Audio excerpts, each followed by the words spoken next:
ধন্যবাদ। অনুষ্ঠানের এই পর্যায়ে বক্তব্য রাখবেন আমাদের আজকের অনুষ্ঠানে বিশেষ অতিথি জনাব মোহাম্মদ সুলতান মাহমুদ, প্রধান শিক্ষক, দন্ডকুশা উচ্চ বিদ্যালয়, নকলা, শেরপুর। স্যারকে কথা বলার জন্য আহ্বান জানাচ্ছি।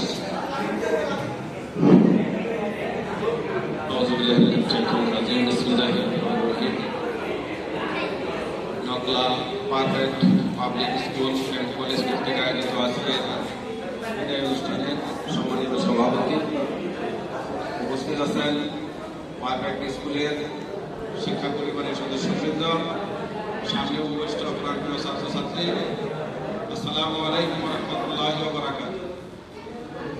আজকে যারা বিদায় নিতে এসেছ, তোমরা এই প্রতিষ্ঠানে দীর্ঘদিন লেখাপড়া করে পাঠ্য জ্ঞানের পাশাপাশি তোমরা তোমাদের নৈতিকতা, শৃঙ্খলাবোধ, মানবিকতা এসব গুণগুলি তোমরা শিখেছ। তোমাদের কঠোর পরিশ্রম, অধ্যবসায় তোমার জীবনের একটি অধ্যায় আজ থেকে তোমার শেষ হচ্ছে, আরেকটি নতুন অধ্যায়ের সূচনা করতে যাচ্ছ তোমরা। আমি একটি প্রতিষ্ঠানের প্রধান শিক্ষক হিসেবে তোমাদেরকে আমি এইটুকু বলবো যে আগামী 10 তারিখ তোমরা পরীক্ষা দিতে যাচ্ছ। সেই পরীক্ষা কেন্দ্রে ঢোকার পূর্বে যে নির্দেশনা দেওয়া আছে সেগুলি নির্দেশনাগুলি তোমরা সঠিকভাবে মেনে চলবে। কেননা পরীক্ষা হলে 30 মিনিট পূর্বেই কিন্তু তোমাদের পরীক্ষা হলে ঢুকতে হবে।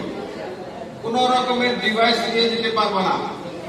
ক্যালকুলেটর যেগুলি ব্যবহার করার অনুমতি আছে সেগুলি ফেসবুকে দেওয়া আছে, সেগুলি দেখে নিবা। এছাড়া ক্যালকুলেটর নিয়ে গেলে তোমার কিন্তু ঢুকতে দেওয়া হবে না। আর কোন প্রকারের ডিভাইস নিয়ে গেলে ধরা পড়লে কিন্তু তোমার জীবনের এই যে নতুন অধ্যায় সূচনা করতে যাচ্ছ সেটা কিন্তু তোমার সেখানেই শেষ হয়ে যাবে। কারণ তোমাদের এই সামনের পরীক্ষাটা কিন্তু কঠিন এবং কঠিন হবে। তোমরা যতটুকু পারো তোমরা তোমাদের কেন্দ্রের যারা দায়িত্বরত পর্যবেক্ষক থাকবে তাদের সাথে তোমরা সুন্দর ব্যবহার করবে।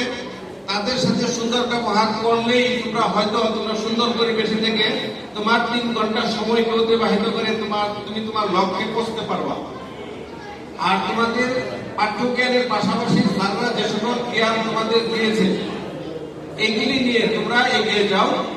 আমি শেষ বেলায় তোমাদের বলবো, তোমাদের অর্জিত জ্ঞান সেই 10 তারিখ থেকে আরম্ভ করে পরীক্ষা শেষ অবধি পর্যন্ত তোমরা তোমাদের অর্জিত জ্ঞান সেই খাতায় লিপিবদ্ধ করে এসে তোমার জীবনকে সুন্দর পরিপূর্ণভাবে গড়ে তোলো। এই আশাবাদ ব্যক্ত করে সকলের মঙ্গল কামনা করে আমি আমার কথা শেষ করছি। আসসালামু আলাইকুম ওয়া রাহমাতুল্লাহি ওয়া বারাকাতুহু।